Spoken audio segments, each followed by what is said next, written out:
mo ba, pwede kang makasuhan kapag sinira mo yung gamit ng isang tao out of emotion or dahil galit ka or naiinis ka sa isang tao. At ang tawag dyan ay malicious mischief.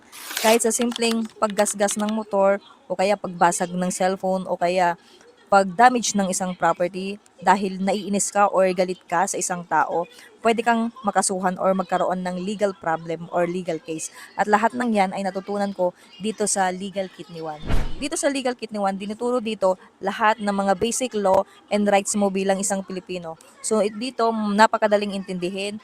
Dito, mababasa mo yung mga sitwasyon or mga nai-encounter mo araw-araw na ito pala yung rights mo at bawal dito sa Pilipinas. Hindi ka man abogado, magiging aware ka na sa rights mo at batas dito sa Pilipinas at hindi ka na basta-basta maluloko or mapapahamak. So kung gusto mong maging matalino sa batas at maging handa sa totoong buhay, try mong basahin tong Legal Kidney 1. Peace.